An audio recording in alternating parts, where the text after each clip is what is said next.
오늘 하나님의 말씀 이사야서 29장 13절에서 14절까지 말씀입니다. 구약성경 999페이지에 있습니다. 999페이지.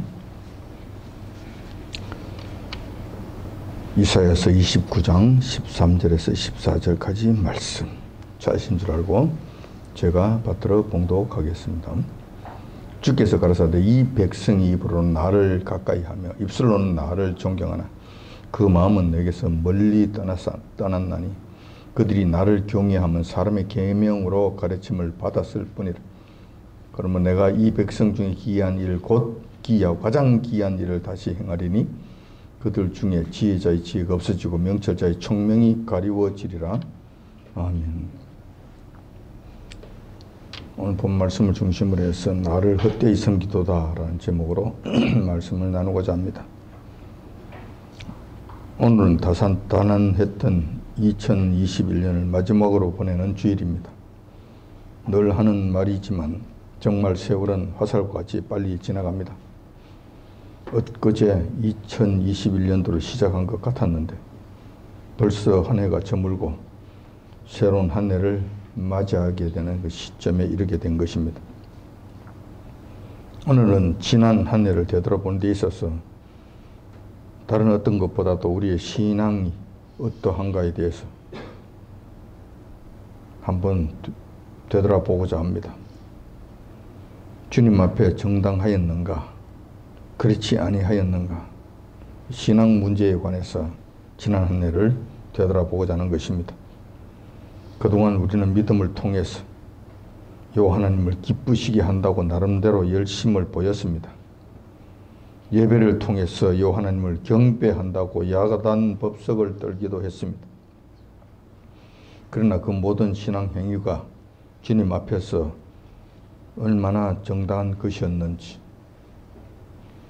주님께서 얼마나 기쁘게 받으셨는지 하는 부분은 또 다른 문제가 되지 않을 수 없습니다. 지금은 우리가 피부로 느끼는 바와 같이 세상 마지막을 향해서 급박하게 돌아가고 있습니다. 머뭇거릴 여유가 없고 길을 잘못 들었을 때 다시 돌아갈 시간적 여유 또한 없습니다. 정말 긴박한 시대를 살고 있는 것입니다. 따라서 오늘은 지난 한 해 동안 우리의 신앙 상태를 한번 점검해보고 잘잘못이 있으면 고치고 잘못된 방향이 있으면 수정하며 느슨한 부분이 있었다면 새롭게 조여서 더 긴급하게 진행되고 있는 환란의 시대에 우리의 믿음을 굳건하게 지키고자 하는 것입니다. 정말 시간이 없습니다. 정말 여유가 없습니다. 평화로다 할 때가 아닌 것입니다. 언제 예배가 막을 내릴지 모릅니다. 언제 하나님의 말씀이 더 이상 전파되지 못할지 모릅니다. 여러분들이 진리의 말씀을 언제 더 듣지 못하게 될지 알 수 없습니다. 그런 긴박한 시대에 지금 우리가 살고 있다는 것. 지금 우리는 다니엘이 말한 바 있는 그런 시대를 살고 있습니다. 다니엘서 12장 10절에 이렇게 기록되어 있습니다. 많은 사람이 연단을 받아 스스로 정결케 되며 희게 할 것이나 악한 사람은 악을 행하리니 악한 자는 아무도 깨닫지 못하되 오직 지혜 있는 자는 깨달으리라 라고 말씀하셨습니다. 이런 시대에 사는 거예요. 다시 말해서 지혜 있는 자들과 악한 자들, 구분되는 그런 시대에 살고 있다는 거예요. 또한 계시록 22장 11절에 보면은 불의를 하는 자는 그대로 불의를 하고 더러운 자는 그대로 더럽고 의로운 자는 그대로 의를 행하고 거룩한 자는 그대로 거룩되게 하라. 이 말씀처럼 지금은 거룩한 자는 더욱 거룩하게, 불의를 행하는 자는 더욱더 불의를 행하는 것으로 확연하게 갈라지는 시대라는 것입니다. 중간 지대는 없습니다. 회색 지대는 없습니다. 이제 여기서 저곳으로 옮겨가고 저곳에서 이곳으로 옮겨오고 왔다 갔다 할 수 있는 그 기회조차도 지금은 사라지고 없어지게 된다는 거예요. 더 이상 머뭇거릴 시간이 없습니다. 종말을 향해 급박하게 돌아가고 있습니다. 세상 일에 취해 우왕좌왕하다가는 잉태된 여자에게 해산의 고통이 이름과 같이 멸망이 홀연히 저희에게 이르게 되면 결단코 피하지 못하게 되는 그런 시대가 온다는 것입니다. 그렇기 때문에 오늘 우리는 우리의 신앙 상태를 점검해보고 지금 주님께서 심판하러 오신다고 하신다 하더라도 그분 앞에 설 수 있는 그런 자로 준비되게 하고자 하는 것입니다. 저만 준비되는 것이 아니라 여러분들도 같이 준비가 되었어요.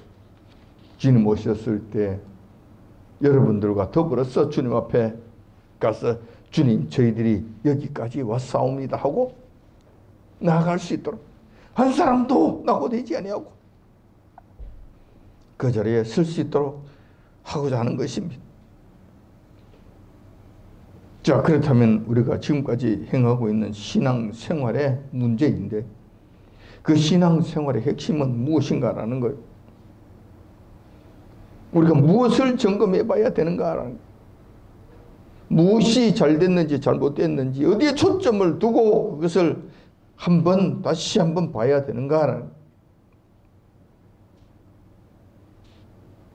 신앙생활의 핵심이 되겠죠. 신앙생활의 핵심은 또 무엇입니까? 무엇을 해야 가장 신앙생활을 잘했다고 할 수 있습니까? 이 핵심을 놓쳐버린다면 우리의 신앙생활은 헛것이 되어버립니다. 아무것도 아닌 것이 되는 것이죠. 따라서 신앙생활의 핵심을 찾는 것이 매우 중요합니다. 신앙생활의 핵심은 우리가 기준이 되는 것이 아니라 요 하나님과의 관계 속에서 요 하나님의 관점에서 생각해 봐야 합니다. 우리가 아무리 신앙생활을 잘한다고 해도 소용이 없습니다. 요 하나님께서 원하지 아니하시는 것을 한다면 그 신앙생활은 허무한 것으로 끝납니다. 자기 만족에 불과할 것이고 요 하나님을 기쁘시게 할 수 없는 일이 된다는 것입니다. 그렇다면 우리 성도들은 무엇을 해야 할까? 어디에 중점을 두고 신앙생활을 해야 하며 요 하나님을 섬겨야 할까? 본문 말씀에 보니 생각 외로 그 답은 간단합니다. 항상 그래요. 진리의 말씀은 아주 단순 명료합니다. 군더더기 없습니다. 복잡하지 않아요. 아주 간단합니다. 오늘 신앙생활의 핵심도 본문 말씀을 통해서 보니 바로 마음이었습니다. 내 마음의 중심부터 요 하나님을 진심으로 섬기지 아니하며 요 하나님의 명령을 진심으로 따르지 아니한다면 그 모든 신앙 행위는 가정한 것이 된다는 것입니다. 신앙생활의 핵심은 마음에서부터 시작된다는 거예요. 온전한 심령이 주님 앞에 나가지 아니한다면 이것은 신앙생활 자체가 안 된다는 거예요. 내 마음이 주님 앞에 온전히 나가지 아니하는데 겉으로만 신앙생활 하는 척 한다는 것은 요 하나님 앞에 지극히 가져간 일이 된다는 거예요. 다시 말해서 요 하나님을 오히려 괴롭히는 일이 될 것이고 요 하나님을 오히려 놀리는 일이 될 것이며 요 하나님을 농락하는 일이 될 수 있다는 거예요. 이거 정말 조심해야 된다는 거예요. 요 하나님께서 저희들에게 간절하게 바라는 것이 있습니다. 이것이 무엇이냐 하면은 그것이 바로 우리의 마음을 달라는 것입니다. 우리의 마음을 주님께 달라는 것입니다.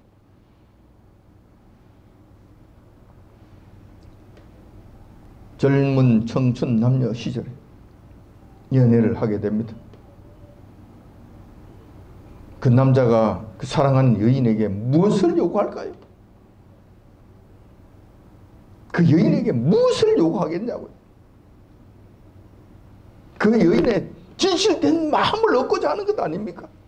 그걸 위해서 그 추운 겨울밤에도 덜덜 떨면서 먼 길을 달려가고 그 추운 날을 벌벌 떨면서 자기 코트를 벗어서 여인의 등에 그냥 둘러주고 그런 거 하는 거잖아요. 왜? 무엇 때문에?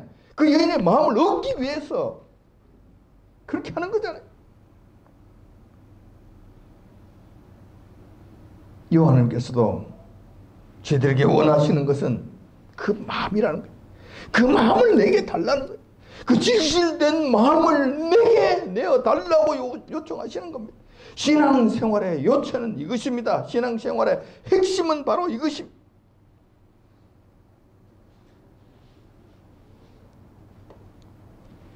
오늘 본문 말씀에 보니까 이렇게 기록되어 있습니다. 주께서 가라사대 이 백성이 입으로는 나를 존경하라. 그 마음은 내게서 멀리 떠났나니 그들이 나를 경외함은 사람의 계명으로 가르침을 받았을 뿐이라. 이 말씀은 예루살렘이 거의 기울어져 갈 그 무렵에 이사야 선지자를 통해서 당시 유대인들의 신앙 생활의 실상을 요한님께서 책망하신 내용입니다. 이 말씀의 핵심은 하나님을 경외하는 데 있어서 하나님께서는 그들의 진실된 마음을 바라시는 데 비해서 당시 백성들과 제사장들은 보여주기식 쇼하는 데 급급했다는 거예요. 아주 형식적인 것으로 일관했다는 거예요. 신앙생활 자체가 보여주기식이에요. 신앙생활 자체에 거기에 진실된 마음이 거기에 녹아 들어가지를 않았던 거예요. 마음을 내놓지 않는 거예요. 그러면서 겉으로만 하나님을 경외하는 것처럼 사랑하는 것처럼 섬기는 것처럼 쇼를 했다는 거예요. 그러니까 주님께서 친히 그 말씀을 하시는 거예요. 내가 원하는 것이 무엇인 줄 아느냐? 그런데 그 원하는 건 하지 아니하고 지금 내가 원하지 아니하는 그 일을 지금 열심히 하고 있는구나.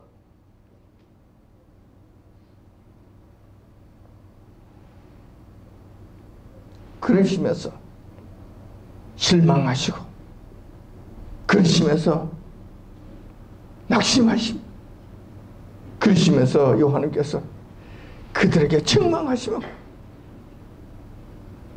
그들의 신앙 태도를 바꾸시기를 원하셨다는 것입니다. 당시 유대인들의 신앙 생활의 모습은 어떠했습니까?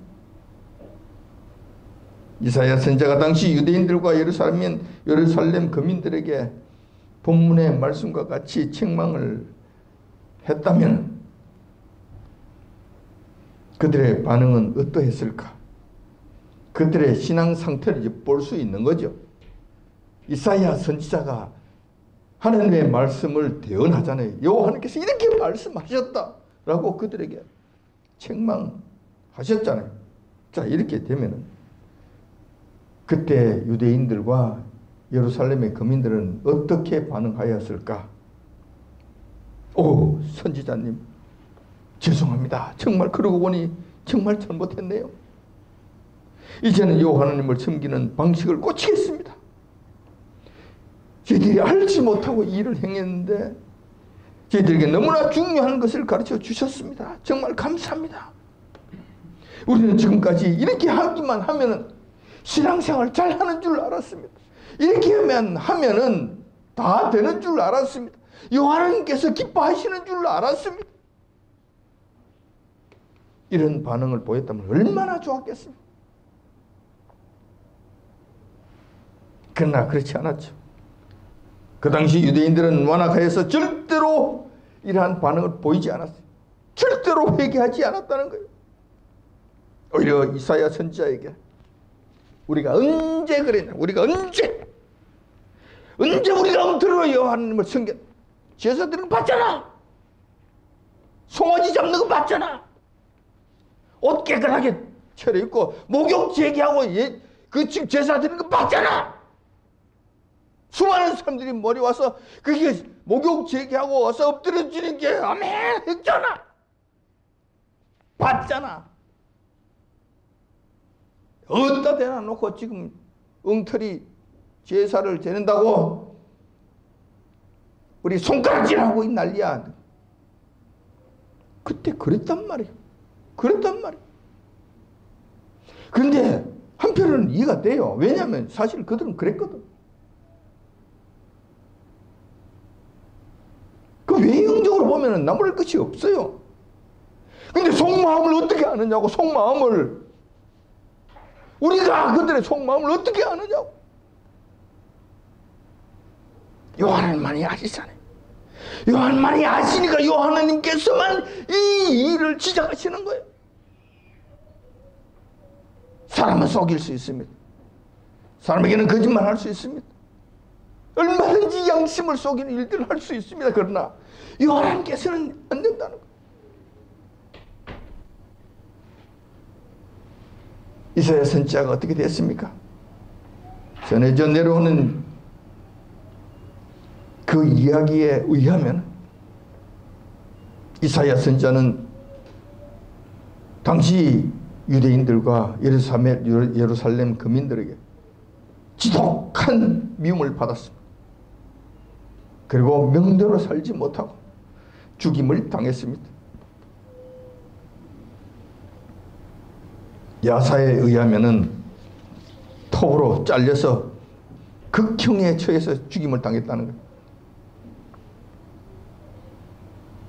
그 이사야 선지자를 그런 식으로 극형에 처했다는 것이 그들 신앙생활의 본질적인 모습을 보여주는 거예요. 그들의 신앙 상태, 그들의 마음의 상태를 확실하게 증명해 주는 증거가 됐다는 거예요. 제가 조금 전에도 말씀드렸다시피 외형적으로 그들은 하나님을 섬기는 일에 결코 소홀히 하지 않았습니다. 유대인들과 예루살렘 종교 지도자들, 그들은 표면적으로는 열심히 하나님을 섬겼습니다. 매 절기마다 정해진 시간마다 율법에 따른 제사를 하나님 앞에 드렸습니다. 그것도 상당히 화려하게 거창하게 실행하였습니다. 안식일 규례는 누구보다도 엄격하게 지켰고 아브라함의 후손임을 증명하는 할례는 철저히 행했습니다. 어려운 일이 있을 때마다 성전에 나와서 하나님께 기도하는 일을 빼놓지 않았습니다. 주여, 우리의 이 답답한 현실을 보시옵시고 저희들을 구원해 주옵소서. 이런 기도했다는 거예요. 이런 사실들을 종합해 보면 사실 유대인들이 결코 하나님을 저버린 적이 없고 하나님을 섬기는 일을 소홀히 한 적도 없습니다. 오히려 열심히 섬긴 것이라고 평가할 수 있습니다. 이 정도라면은 우상 숭배하는 경우에는 아주 훌륭한 신앙 모습이라고 할 수 있습니다. 하지만 만군의 여호와 하나님, 거룩하신 그분을 섬기는 일에 있어서는 이것만 가지고는 안 된다는 것이 절대적으로 필요한 것이 하나 있다는 거예요. 이것이 빠지면 그 어떤 것도 소용이 없이 된다는 거예요. 그것이 그 모든 제사, 제도와 율법을 지키는 행위 가운데서 진실된 마음을 바탕으로 하지 않았다는 그 점에 있다는 거예요. 진실된 마음이 그 가운데 있지 아니하다면 그 어떠한 행위라도, 그 어떠한 모습이라도, 그 어떠한 화려함과 그 어떠한 재물의 풍성함 아무 소용이 없는 것. 가증한 것이 된 것이고 헛것이 된다는 것입니다. 진실된 마음이 그 가운데 녹아져 들어갔느냐, 녹아져 들어가지 아니하느냐, 이 문제가 바로 하나님과의 관계 속에서 진정한 문제가 된다는 것입니다.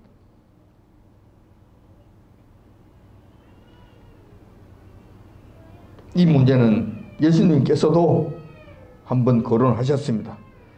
이 땅에 오셔서 지상사역을 하실 그 당시에 그때 종교 지도자들에게 엄하게 꾸중하신 사건을 통해서 나타납니다.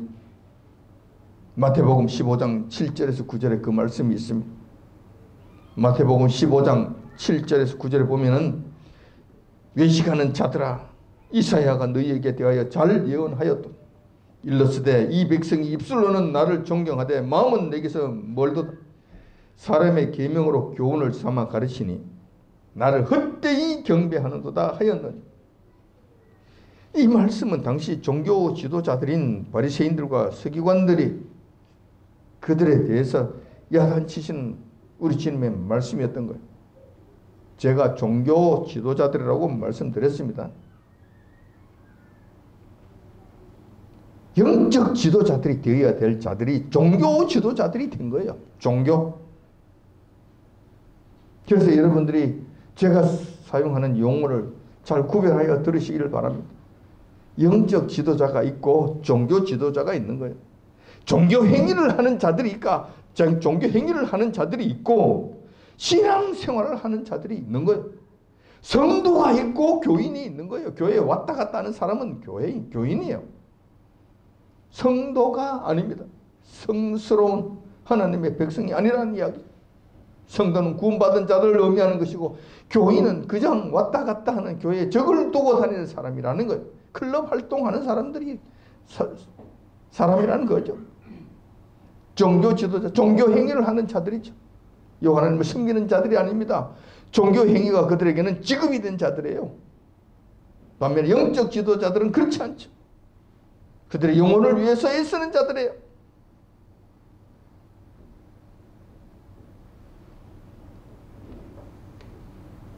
그 당시에 바리새인들과 서기관들은 종교 지도자들이었습니다. 종교를 팔아서 먹고 사는 자들이었습니다. 예수님의 이름, 여호와 하나님의 이름을 등에 업고 호의호식하는 자들이었다는 거예요. 이들에 대해서 야단치신 거예요. 무슨 이야기냐면 바리새인과 서기관들이 예수님께 나오셔서 시비를 겁니다. 예수님, 선생님, 보하니까 당신의 제자들이 있는데 당신의 제자들이 영 형편없네요. 식사를 하는데 밥 먹기 전에 손도 씻지 않고 막 밥을 막 먹네요. 장로들의 유전에 의할 것 같으면, 우리가 지키는 규칙에 의할 것 같으면 씻고 밥을 씻고 손을 씻고 밥을 먹도록 되어 있지 않습니까? 근데 왜 그걸 하지 않습니까? 이런 식으로 율법을 범합니까? 이런 식으로 하는 겁니까? 당신네들은 이런 식으로 신앙생활을 하는 겁니까? 라고 시비를 건 거예요. 이때 예수님께서 하신 말씀 다시 한번 보겠습니다. 마태복음 15장 7절 9절. 외식하는 자들아, 이 위선자들아, 위선으로 똘똘 뭉친 이 더러운 인간들아, 이 말씀이에요. 이사야가 너희에게 대하여 잘 예언하였도다. 일러스되 이 백성이 입술로는 나를 존경하되 마음은 내게서 멀도다. 사람의 계명으로 교훈을 삼아 가르치니 나를 헛되이 경배하도다 하였. 헛되이 경배하는 거예요. 헛되이 경배. 이때 예수님께서는 요 하나님을 그런 식으로 섬기는 것이 아니라고 잘라 말씀하셨던 거예요. 남에게 보이는 형식적인 신앙생활은 가정한 것이며 지독하게 위선적인 행동이며 헛되이 하나님을 섬기는 것이라고 야단을 치셨던 것입니다. 다시 말해서 음식을 먹을 때 손을 씻는 것은 위생상 좋은 일입니다. 권장할 만한 일이죠. 나쁘다고 이야기하지 않습니다. 그것이 죄라고 이야기하지 않습니다. 그러나 손을 씻지 않는다고 하나님께 범죄하는 일 또한 아니라는 거예요. 그것이 율법을 위반하고 하나님의 뜻을 저버리는 그런 일은 아니라는 거예요. 씻으면 좋지만 씻지 못할 경우도 있잖아요. 위생상 좋겠지. 그런데 씻지 안 하고 먹어서 위생이 조금 문제가 생기는 대로 그냥 가는 거, 이거 자체가 죄는 아니라는 것이죠. 여호와께 범죄하는 일은 아니라는 것입니다. 그렇다면 손 씻는 행위로 자신의 신앙생활을 자랑할 것이 아니라는 거예요. 진정 요한께서 명령하시고 원하시는 일들을 통해서 자신의 신앙을 입증해 보여야 할 것이 아니냐고 책망하셨던 거예요. 손 씻는 것, 그걸 가지고 지금 자랑하고 있는 거야? 이것이 신앙생활의 핵심이야? 이것이 신앙생활의 가장 중요한 요체이냐고 주님께서 물으시는 거예요.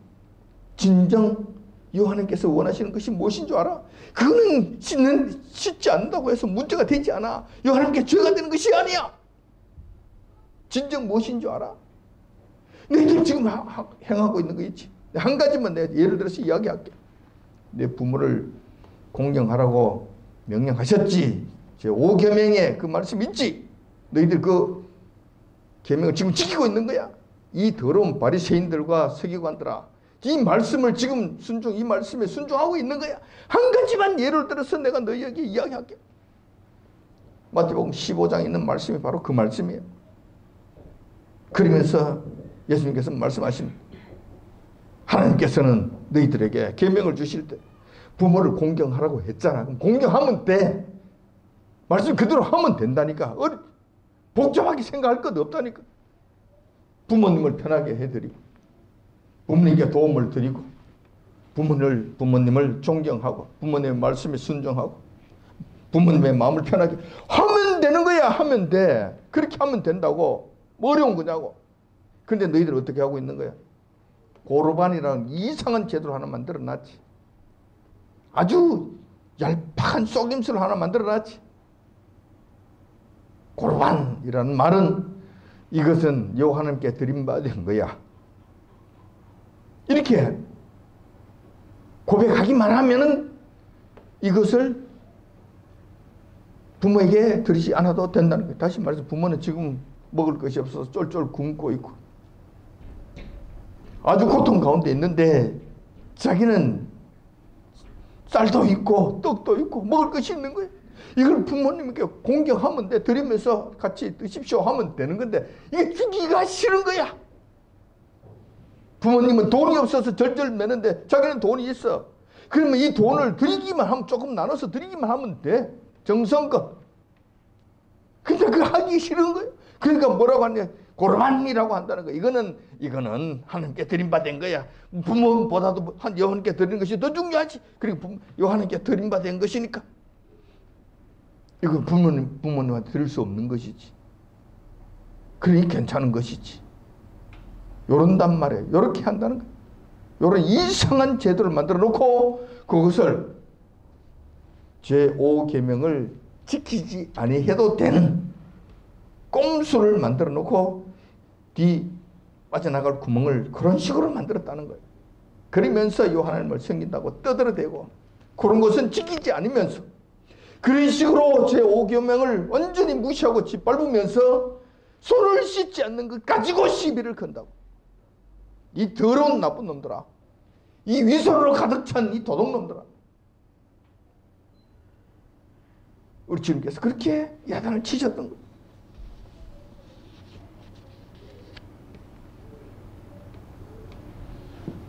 여러분, 신앙생활 속에서 우리는 이런 일들이 없습니까?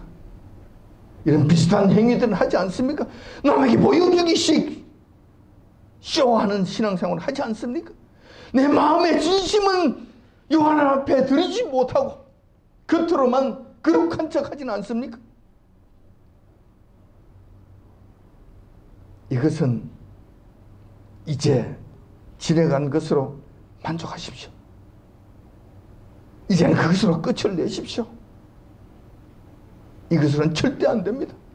절대 신앙 성장이 없습니다. 주님 앞에 단 한 발자국도 가까이 갈 수 없습니다.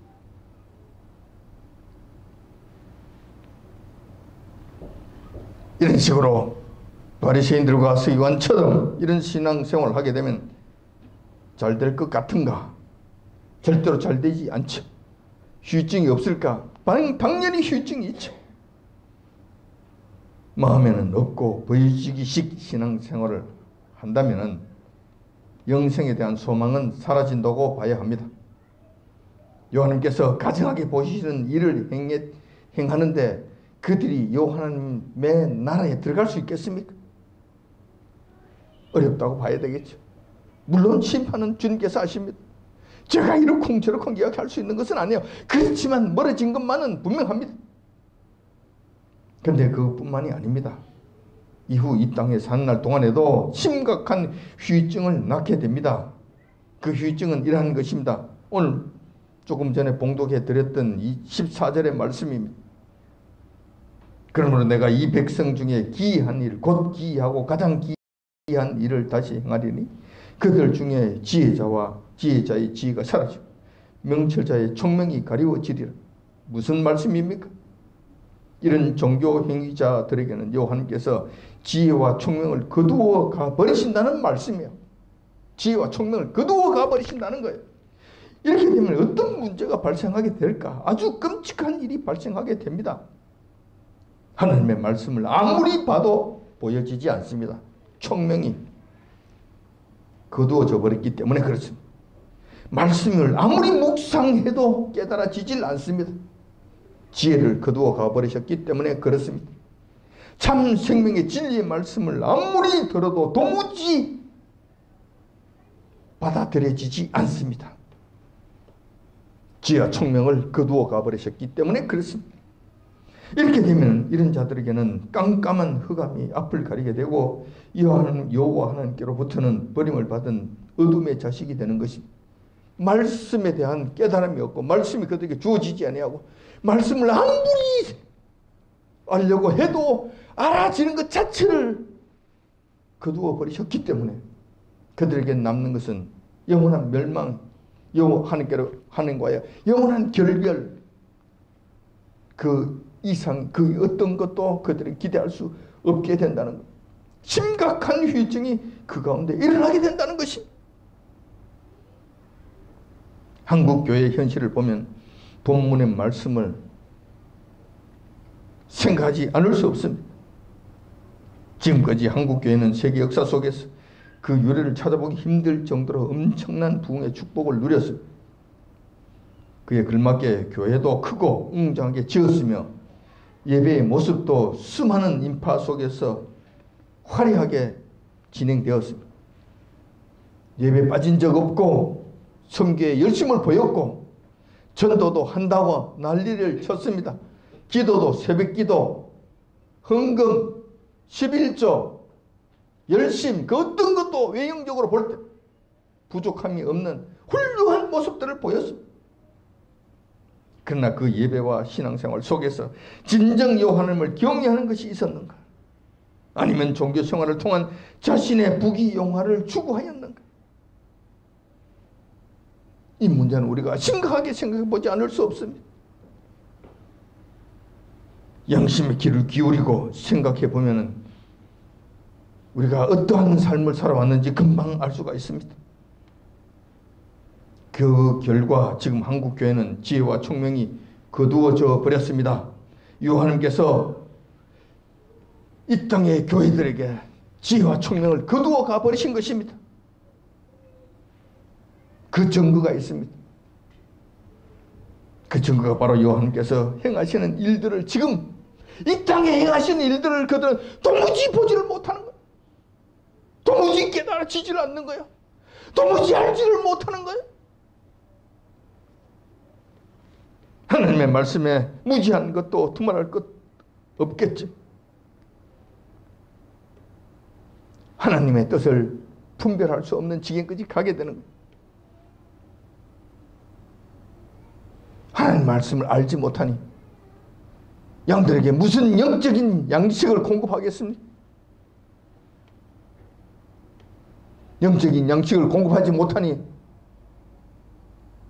양들은 기근에 걸렸어. 말씀에 기근이 왔어. 말씀 때문에 그저 허겁지겁하는 이런 현상들이 일어나게 되고 신천지와 같은 이런 악한 자들이 활개를 치게 하는 무대를 조성해버린 거예요. 누구 탓입니까? 뿐만 아니라 지혜와 총명이 거두어졌으니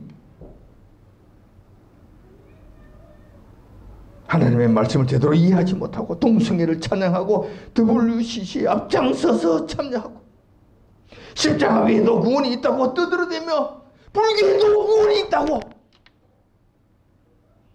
그런 막말을 해대는 이런 미친 짓들을 이 교회가 하는 거예요. 이 교회가 하는 거예요. 잠시만 생각해봐도 알 수 있는 지극히 상식적인 하나님의 말씀조차 이해하지 못하고 이 하나님의 이름으로 이 하나님을 대적하는 결정을 하는 것입니다.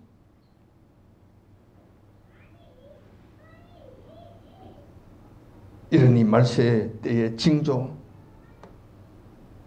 그들이 알 수 있겠는가? 여호와께서 지금 이 땅을 말세의 극한 환란 속으로 밀고 들어가시는 그 자체를 지금 알 수 있겠는가? 코로나 사태가 지금 요한과의 관계 속에서 어떠한 의미가 있는지 그들이 알 수 있겠는가? 이어서 백신 패스가 짐승의 표로 연결된다는 이 사실을 그들이 알 수 있겠는가? 알지 못하니 그것을 대비시킬 수 있겠는가?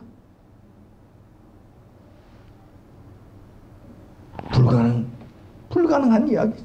불가능한 이야기. 어둠 속에 갇혀서 지혜와 총명은 사라져버리고 죽음의 길로 달려가고 있는데도 그조차 알지 못하고 평안하다 평안하다라고만 떠들어대고 있는 거예요.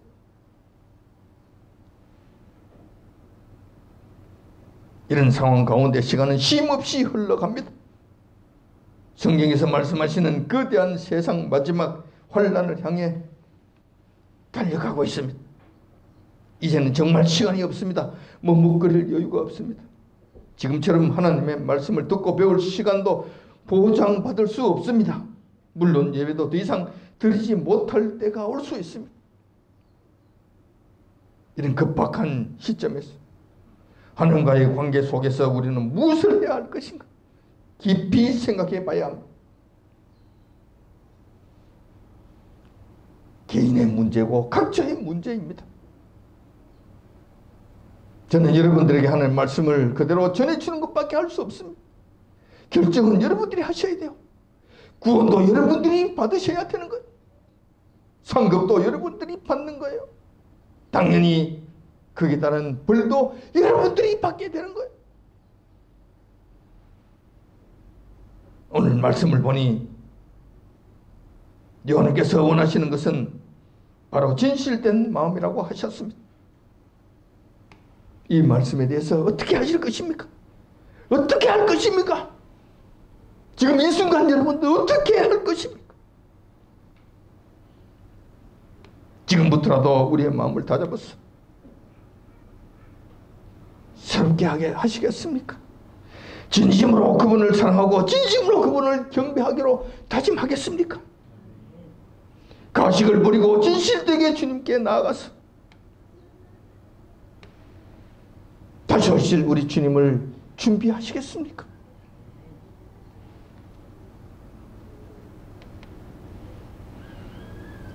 이 자리에 모인 하나님의 자녀들만큼이라도 하나님의 뜻을 만번이라도 가슴에 새기면서